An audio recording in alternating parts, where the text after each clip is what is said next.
Je te quitte. J'ai rencontré quelqu'un.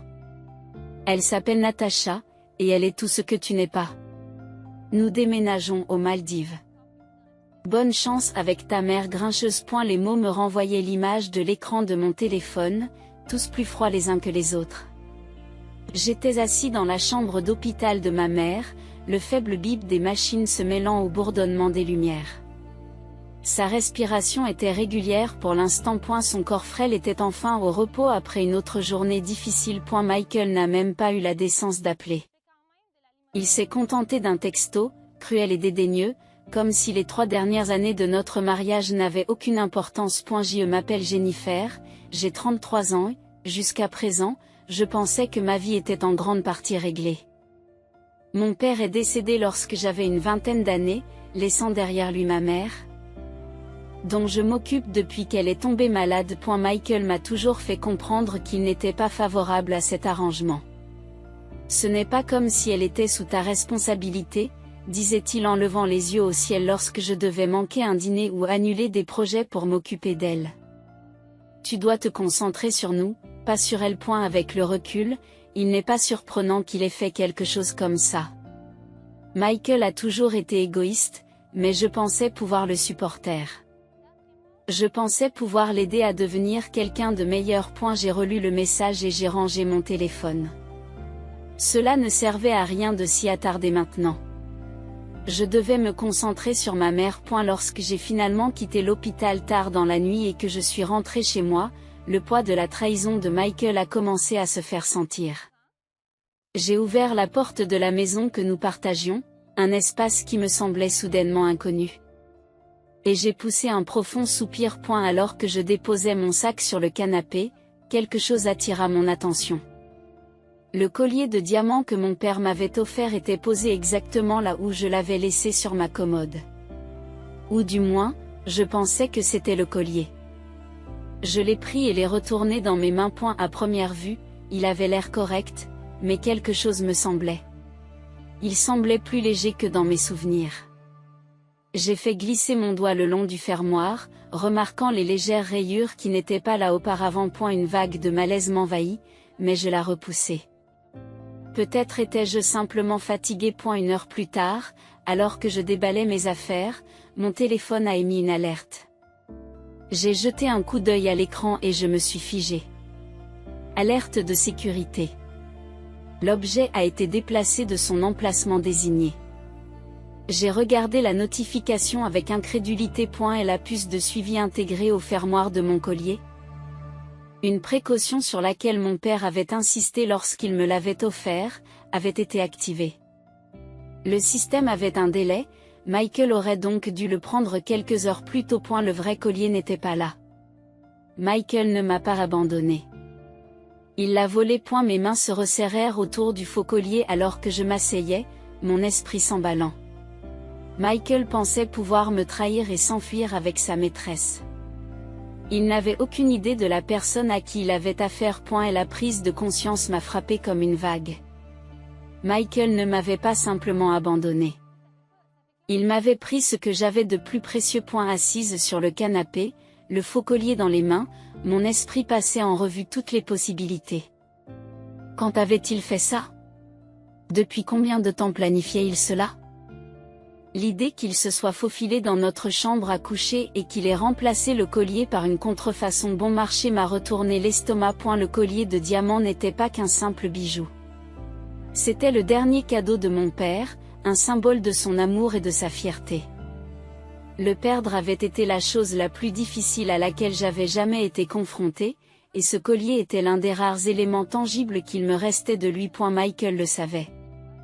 Il savait ce qu'il représentait pour moi, et il l'a quand même pris. J'ai ouvert l'application de suivi liée à la puce de sécurité intégrée au collier. Le point clignotant sur la carte main indiquait exactement l'endroit où il avait été pris, dans un magasin à 3 miles de là. Ma mâchoire s'est serrée alors que la colère commençait à monter. Comment a-t-il osé? La prise de conscience s'est faite plus profondément dans mes os. Michael avait préparé son coup depuis un moment. Son texto abrupt. La façon dont il n'a même pas essayé de justifier ses actes, Tout cela faisait partie de son plan d'évasion. Tout cela faisait partie de son plan d'évasion. Mais la question restait entière. Pourquoi? J'ai appelé le prêteur sur gage en m'efforçant de rester calme. Bonjour, j'appelle au sujet d'un collier de diamants qui a peut-être été apporté dans votre magasin récemment. Il est équipé d'une puce de sécurité et je viens de recevoir une alerte concernant sa localisation. Il y eut une pause avant que l'homme à l'autre bout du fil ne réponde. Oui, c'est vrai. Nous avons reçu une pièce de ce type ce matin. Un homme l'a vendue. Grand, cheveux noirs. Il semblait un peu nerveux. Michael, tu l'as toujours? Demandai-je, le cœur battant. Plus maintenant, dit-il. Nous l'avons signalé aux autorités lorsque nous avons remarqué la puce de sécurité. Il a été signalé comme volé. Donc il n'est plus entre nos mains. Vous devriez peut-être contacter les forces de l'ordre. J'ai raccroché et j'ai regardé le mur, me rendant compte du poids de la situation. Michael ne m'avait pas seulement trahi, il m'avait volé et avait laissé des traces derrière lui. Ma tristesse s'est transformée en détermination. Je ne le laisserai pas s'en tirer comme ça. S'il pensait qu'il pouvait quitter notre mariage avec le collier de mon père et vivre heureux aux Maldives avec sa maîtresse, c'est qu'il n'était pas au bout de ses peines. Le lendemain matin, j'ai contacté les forces de l'ordre et leur ai fourni tous les détails. Les données de la puce, le rapport du prêteur sur gage et le départ de Michael à un moment suspect ont suffi à attirer leur attention. Un enquêteur du FBI est intervenu et m'a assuré que des cas comme celui-ci n'étaient pas rares. Nous allons nous en occuper, a déclaré l'agent avec fermeté. Un objet de grande valeur comme celui-ci ne disparaîtra pas comme ça. Ces mots m'ont soulagé, mais seulement un peu. Le collier de diamants n'était pas seulement un objet de grande valeur, il était irremplaçable. À eu fil des heures, j'ai reconstitué le puzzle. La trahison de Michael n'était pas une simple décision prise sur un coup de tête. Le faux collier, le texto soudain et la visite chez le prêteur sur gage indiquaient tous un plan soigneusement planifié. J'ai parcouru ses réseaux sociaux, une habitude que j'avais prise pour suivre son comportement erratique au fil des ans. C'est là que j'ai trouvé une photo postée quelques heures plus tôt. Michael se prélassait sur une plage de sable blanc immaculé, lunettes de soleil sur la tête, un cocktail à la main. Assise à côté de lui, Natasha souriait comme si elle avait gagné à la loterie. Elle était tout ce qu'il prétendait que je n'étais pas, jeune, insouciante et totalement ignorante du gâchis qu'il avait laissé derrière lui. Et la légende disait, vivre enfin le rêve, la vie aux Maldives, un nouveau départ. Mon estomac s'est retourné, mais pas de tristesse. La colère est remontée à la surface, vive et implacable. Il se croyait intouchable. Et elle pensait que je resterais là, brisée et impuissante, pendant qu'il vivait son fantasme. Mais Michael ne me connaissait pas aussi bien qu'il le pensait. J'ai passé le reste de la journée à rassembler toutes les preuves que je pouvais trouver. Relevés bancaires, messages, même les reçus du prêteur sur gage que l'enquêteur m'avait transmis. Chaque document dressait le portrait d'un homme prêt à tout pour échapper à ses échecs, prêt à trahir la personne qu'il avait soutenue à chaque fois qu'il avait trébuché. Ce soir-là, l'enquêteur m'a appelé pour me donner des nouvelles. Nous avons retrouvé la trace des fonds qu'il a reçus du prêteur sur gage. Il semble qu'il ait transféré l'argent sur un compte offshore avant de partir pour les Maldives. Nous nous coordonnons avec les autorités locales pour geler le compte et récupérer le collier. Un petit sourire s'est dessiné au coin de ma bouche. Michael ne se doutait pas que le fantasme qu'il s'était construit était déjà en train de s'effondrer. Je me suis déconnectée de mon ordinateur et je me suis assise, tenant le faux collier dans mes mains. Et la rage que j'avais ressentie tout à l'heure était toujours là, mais elle était tempérée par quelque chose d'autre. La détermination. Michael pensait avoir gagné, mais ce n'était que le début. Le lendemain matin, je suis entrée dans le bureau de l'enquêteur avec un dossier rempli de documents. Mes mains tremblaient légèrement. Mais je n'allais pas me laisser dominer par la nervosité. Il ne s'agissait pas seulement du collier. C'était une question de justice. L'inspecteur Chambers me salua d'une poignée de main ferme. Jennifer, merci d'être venue. Passons en revue tout ce que vous avez apporté. J'ai présenté les preuves méticuleusement. Les relevés bancaires mettant en évidence des retraits suspects, les SMS montrant le comportement erratique de Michael, et même les reçus transmis par le prêteur sur gage. C'est tout ce que j'ai pu trouver, ai-je dit, la voix ferme. Il ne s'est pas contenté de prendre le collier. Cela fait des mois qu'il fait sortir de l'argent de notre compte commun. Chambers acquiesce. Ses yeux perçants parcourant les documents. Vous avez fait beaucoup de travail pour nous. Cela nous donne un bon point de départ. Il a porté son attention sur les données de la puce de suivi que j'avais fournie plus tôt. Le signal de la puce s'est arrêté lorsque le collier est passé à la douane aux Maldives. Nous avons déjà signalé l'objet aux autorités locales, mais c'est un processus complexe. Les affaires internationales de ce type nécessitent une collaboration avec les autorités locales. En entendant cela, j'aurais dû me sentir impuissant, mais ce n'était pas le cas. Pour la première fois depuis la trahison de Michael, j'avais l'impression d'avoir des alliés à mes côtés. Et la conversation a porté sur les activités récentes de Michael. Chambers a sorti un dossier montrant son activité financière. Il est clair qu'il a planifié cela depuis des mois. Il a vendu le collier pour se faire de l'argent rapidement. Mais la plupart de ses fonds sont bloqués sur des comptes à l'étranger. Nous avons demandé le gel de ces comptes. Si elle est approuvée, ce sera un autre clou dans son cercueil. Je me suis penché en arrière, j'ai tout assimilé. Pensez-vous qu'il sait que vous êtes sur ses traces ? C'est peu probable, répondit Chambers. Les hommes comme Michael se croient intouchables. Cette arrogance joue en notre faveur. J'ai quitté le bureau en ressentant un mélange d'émotions, de soulagement, de colère et un sentiment croissant de clarté. Même si les actions de Michael m'avaient blessé, elles m'avaient aussi forcé à voir la vérité à son sujet. Ce n'était pas seulement un homme égoïste. C'était un manipulateur calculé qui pensait pouvoir m'écraser. Je n'allais pas le laisser faire. Ce soir-là, j'ai appelé ma mère pour prendre de ses nouvelles. Entendre sa voix, frêle mais pleine de chaleur, m'a rappelé pourquoi je me battais si fort. Elle avait toujours été mon roc. Et maintenant c'était à mon tour d'être forte pour nous deux. Avant de me coucher, j'ai reçu un message de Chambers. L'affaire avance. Reste forte, Jennifer. Nous l'aurons. J'ai dormi profondément, sachant que la justice était à portée de main. Les posts Instagram de Michael sont devenus un rituel quotidien pour moi. Un étrange mélange de masochisme et de motivation. Chaque photo me rappelait sa trahison, mais elle alimentait aussi ma détermination. Un matin, j'ai fait défiler sa dernière publication. Un selfie de lui et Natasha se prélassant au bord d'une piscine à débordement. Son chapeau de soleil surdimensionné cachait son sourire suffisant, tandis que Michael tenait une coupe de champagne. Et la légende disait « Vivre sans limite ». Maldives paradisiaques. Objectif du couple.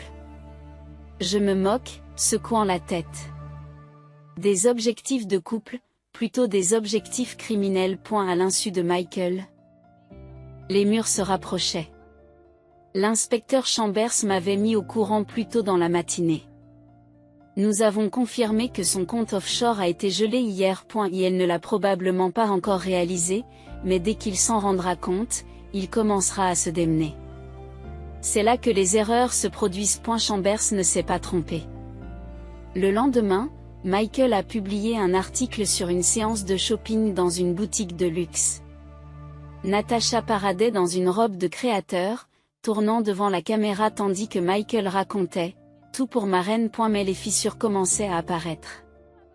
J'ai remarqué que ses messages devenaient moins fréquents et plus courts, comme s'il était trop préoccupé pour rédiger ses légendes habituelles. Plus tard dans la semaine, j'ai reçu un appel de Chambers.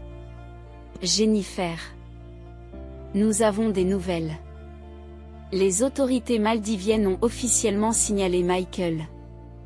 Elles se préparent à émettre un mandat d'arrêt sur la base des accusations que nous avons portées. Ce n'est plus qu'une question de temps. Entendre ces mots m'a donné un sursaut de satisfaction. Michael avait joué ses cartes, pensant détenir le pouvoir. Maintenant, sa maison de mensonges s'écroulait, et il n'en avait aucune idée. Pendant ce temps, Natacha semblait parfaitement inconsciente de la tempête qui se préparait autour d'elle. Une autre photo est apparue sur le fil d'actualité de Michael ce soir-là, les deux faisant de la plongée en apnée dans une eau cristalline. J'ai fixé l'écran, me demandant si Natacha savait avec quel genre d'homme elle était. Et se rendait-elle compte qu'il était capable de voler quelqu'un qui n'avait fait que le soutenir? Ou bien était-elle complice de ses manigances, volontairement aveugle aux conséquences? Le lendemain, j'ai reçu un autre appel de Chambers. Cette fois, son ton était plus vif, plus urgent. Jennifer, le mandat d'arrêt a été délivré. Les autorités locales suivent les mouvements de Michael. Et si tout se passe bien, il sera en garde à vue dans les 48 heures. Je raccrochai le téléphone et m'autorisai un petit sourire. Michael était toujours en train de siroter des cocktails et de prendre des photos, totalement inconscient du fait que son petit monde parfait était sur le point d'imploser. Bientôt, il ne pourrait plus courir. Et sa vie imaginaire au paradis allait devenir le cauchemar qu'il méritait. 2 jours plus tard, j'ai reçu l'appel que j'attendais. Jennifer, nous le tenons, dit l'inspecteur Chambers, la voix remplie d'une satisfaction tranquille. Michael a été placé en détention ce matin aux Maldives. Les autorités locales l'ont intercepté dans son lieu de villégiature. J'ai été tellement soulagée que j'ai dû m'asseoir. Que va-t-il se passer maintenant? Ai-je demandé, à peine capable de contenir le mélange d'émotions qui tourbillonnait en moi. Les autorités maldiviennes le détiennent dans l'attente de son extradition, a expliqué M. Chambers. Il est également inculpé localement pour tentative de transport transfrontalier d'un objet muni d'un drapeau. Natacha n'a pas été arrêtée, mais, il hésite. Mais quoi? D'après ce que nous avons entendu, elle ne reste pas dans les parages. Il semble qu'elle n'ait pas été ravie d'apprendre que le style de vie luxueux de Michael reposait sur la fraude et le vol. Apparemment, elle a quitté le centre de villégiature peu après l'arrestation de Michael. Je n'ai pas pu m'empêcher de rire. Natacha, la femme qui était censée être son échappatoire, l'avait abandonné au moment où les choses devenaient difficiles. C'était la justice poétique dans toute sa splendeur. Plus tard dans la soirée, j'ai constaté par moi-même les retombées. Les médias sociaux s'enflammaient de photos et de mises à jour. Une photo prise par un autre client de la station montrait Michael escorté par 2 officiers.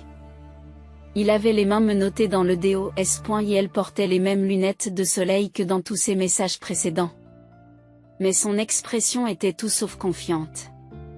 La légende disait, drame au centre de villégiature. Un homme a été arrêté pour vol. Le paradis des invités n'est pas pour tout le monde. Scandale. J'ai passé l'heure suivante à faire défiler le chaos. Natacha avait supprimé tous ces messages sur lesquels figurait Michael. Ces légendes avaient été nettoyées de toute mention de leur vie de rêve. Quelques commentateurs perspicaces ont supposé qu'elle était déjà rentrée chez elle, laissant Michael se débrouiller tout seul. Il n'a pas fallu attendre longtemps pour que mon téléphone vibre d'un message du cabinet du détective. La procédure d'extradition a commencé. Il sera ramené ici pour faire face aux accusations. Avec les preuves que nous avons recueillies, c'est un dossier solide. Et elle ne s'en sortira pas comme ça. Pour la première fois depuis le début de ce cauchemar, j'ai ressenti quelque chose de proche de la paix. Michael, qui pensait pouvoir voler le collier de mon père, mon argent et ma dignité, était maintenant assis dans une cellule de prison aux Maldives et n'avait nulle part où aller. Était Natacha? Elle avait pris tellement de distance que c'était comme si leur histoire d'amour n'avait jamais existé. Assise dans le calme de mon salon, tenant une dernière fois le faux collier, je me sentais justifiée. La trahison de Michael avait brisé ma vie pendant un moment. Mais c'était maintenant à son tour d'en subir les conséquences. Le lendemain de l'arrestation de Michael, je me suis réveillée avec la lumière du soleil qui entrait par la fenêtre de ma chambre. Je n'avais plus l'impression que le poids du monde m'écrasait. Je me suis allongée dans mon lit, laissant le calme s'installer. Michael n'était plus à la pointe pour une fois, cette pensée ne me faisait pas mal. C'était libérateur. Et la première chose que j'ai faite a été de rendre visite à ma mère. Assise à son chevet à l'hôpital, je lui ai tenu la main et l'ai mise au courant de tout ce qui s'était passé. Il a enfin ce qu'il mérite, lui ai-je dit doucement. Ma mère, fragile mais toujours vive, m'a serré la main faiblement. Tu es plus forte que tu ne le penses, Jennifer. Je l'ai toujours su. Ces mots me sont restés en tête longtemps après mon départ. J'ai réalisé qu'en dépit du chagrin d'amour et de la trahison, j'avais tenu bon. Je n'ai pas laissé les actions de Michael me détruire. Je me suis battu. Et maintenant, il était temps de me concentrer sur ce qui comptait vraiment, c'est-à-dire reconstruire ma vie. J'ai commencé modestement. J'ai vidé la maison, en éliminant toute trace de Michael. Ses vêtements, son eau de Cologne, même les souvenirs de mauvais goût qu'il insistait pour garder. Ils ont tous été mis dans des sacs poubelles. À chaque objet jeté, je me sentais un peu plus légère, comme si je récupérais mon espace, ma santé mentale et mon identité. J'ai également passé plus de temps avec ma mère, organisant ses soins médicaux et m'assurant qu'elle avait tout ce dont elle avait besoin. Son sourire, bien que faible, m'a rappelé pourquoi je m'étais tant battue au départ. L'étape suivante était ma carrière. Michael avait épuisé une partie de nos finances, mais je ne partais pas de zéro. Mes économies, combinées aux fonds que j'ai réussi à récupérer, m'ont donné une base. J'ai contacté mon ancienne patronne, Hélène, qui m'avait toujours soutenue et avait cru en moi. Lorsque j'ai expliqué ma situation, Hélène n'a pas hésité. Revenez dès que vous serez prêt, m'a-t-elle dit. Votre présence dans l'équipe nous a manqué. Ces mots ont été une bouée de sauvetage. En l'espace de quelques semaines, j'ai repris le travail, me plongeant dans des projets qui ont ravivé ma passion. Les routines familières m'ont aidé à retrouver un sentiment de stabilité, mais cette fois, j'ai fixé des limites claires. Plus question de travailler tard dans la nuit pour apaiser Michael. Mon temps m'appartenait et je ne le donnais plus. J'ai également repris contact avec des amis dont je m'étais éloignée pendant mon mariage. Autour d'un café et de longues conversations, j'ai réalisé à quel point ces relations m'avaient manqué. Elles me rappelaient la personne que j'étais avant Michael, quelqu'un d'indépendant, de motivé et de plein de vie. Tous les soirs, je tenais un journal, réfléchissant à mon parcours. Les entrées n'étaient pas toujours positives. Il y avait encore des moments de colère et de tristesse, mais ils étaient honnêtes. L'écriture m'aidait à digérer tout ce que j'avais enduré et me rappelait la force que j'avais trouvée en moi. Un soir, alors que je feuilletais de vieilles photos, je suis tombée sur une photo de mon père. Il souriait à l'appareil photo, la lumière du soleil accrochant le collier qui reposait désormais en toute sécurité dans ma boîte à bijoux. J'ai réussi, papa. Murmurai-je en serrant la photo contre moi. Je ne l'ai pas laissé gagner. Le lendemain, je me suis promis de ne plus vivre dans le passé. Le chapitre de la vie de Michael était terminé. Maintenant, il était temps de se concentrer sur moi, sur ma mère et sur l'avenir qui nous attendait. C'est par une soirée calme que j'ai reçu le message. Au début, je n'ai pas reconnu le numéro. Le texte disait « Jennifer ». C'est Natacha. Je sais que je suis la dernière personne dont tu veux entendre parler, mais il faut que je te dise quelque chose.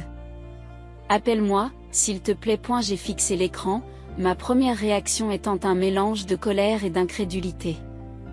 Natacha, la femme qui avait aidé Michael à briser ma vie, me tendait la main. Le nerf.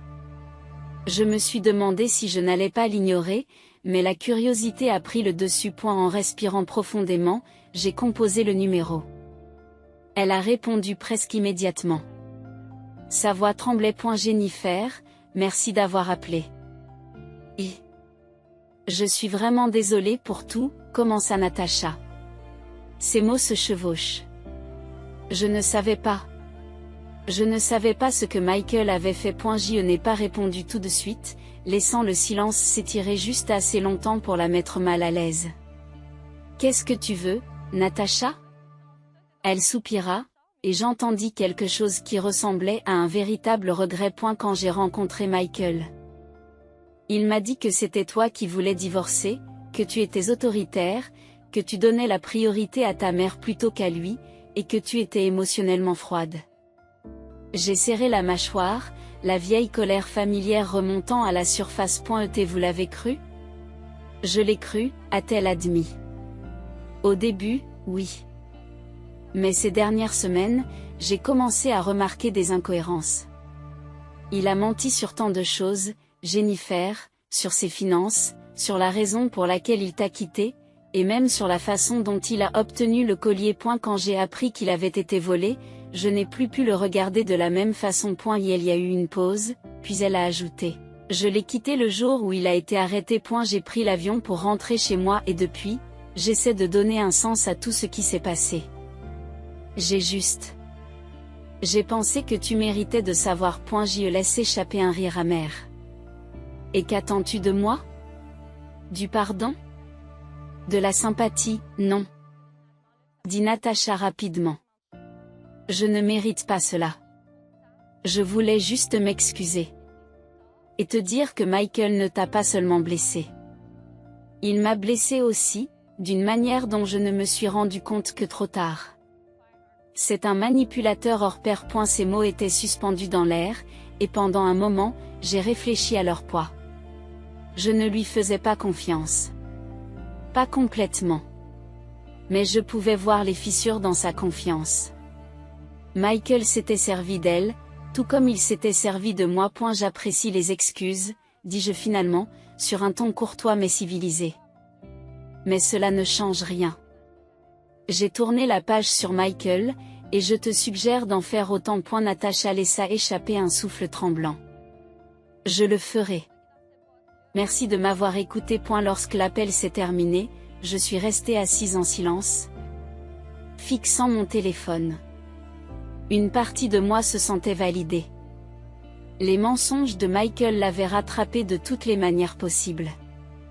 Mais je n'allais pas m'attarder sur les paroles de Natacha ou sur ses remords. Il ne s'agissait plus d'elle ou de Michael. Il s'agissait pour moi de reprendre ma vie en main. Je me suis levée et j'ai rangé mon téléphone, me concentrant plutôt sur l'avenir que j'étais en train de construire. La trahison de Michael m'avait autrefois consumée, mais maintenant, ce n'était rien de plus qu'un chapitre que j'avais déjà fermé. L'appel est arrivé par un mardi matin frais. La voix familière de l'inspecteur Chambers portait une note de satisfaction. « Jennifer, j'ai de bonnes nouvelles, dit-il. Le collier a été officiellement retrouvé et vous est rendu. Il devrait être en votre possession d'ici la fin de la semaine. Pendant un instant, je n'ai pas pu parler. Le soulagement m'envahit, mêlé à un profond sentiment de fermeture. Merci. Ai-je finalement réussi à dire. Ma voix était posée, mais pleine d'émotion. Cela représente plus que vous ne le pensez. Il y a autre chose, a poursuivi Chambers. La date du procès de Michael a été fixée, compte tenu des charges et des preuves retenues contre lui, il est presque certain qu'il devra purger une lourde peine de prison. La justice est en marche. En entendant ces mots, j'ai eu l'impression que la dernière pièce d'un puzzle se mettait en place. Michael, qui avait essayé de me détruire, allait enfin faire face aux conséquences de ses actes. Lorsque j'ai raccroché, j'ai réfléchi en silence. Le collier de mon père, le seul lien tangible avec son amour et sa force, revenait à la maison. Le vol de Michael avait été une tentative désespérée d'effacer mon sentiment de stabilité, mais il n'avait fait que prouver à quel point j'étais résiliente. En regardant par la fenêtre, j'ai ressenti un élan de fierté. J'avais fait face à la trahison. Je m'étais battue et j'en étais ressortie plus forte. Le jour où le collier est arrivé, je l'ai récupéré dans le bureau de l'enquêteur. En le tenant dans mes mains, j'ai ressenti un immense sentiment de paix. Il brillait autant que le jour où mon père me l'avait offert. Ce n'était pas seulement un bijou. C'était un symbole de résilience, d'amour et de tout ce que j'avais surmonté. Ce soir-là, je me suis assise avec ma mère dans sa chambre d'hôpital, le collier autour du cou. Ses yeux se sont illuminés lorsqu'elle l'a vu, un rare moment de clarté brisant sa fatigue habituelle. C'est magnifique, a-t-elle dit doucement, sa voix dépassant à peine un murmure. C'est chez moi, ai-je répondu en lui prenant la main. Alors que j'étais assise là, une idée a commencé à prendre forme. Ma mère avait tant souffert, elle avait vu sa santé décliner, elle savait combien je m'étais sacrifiée pour elle. Elle méritait quelque chose à attendre avec impatience. Une chance de créer de nouveaux souvenirs. Ce soir-là, j'ai commencé à planifier un voyage pour nous deux, dans un endroit important et paisible.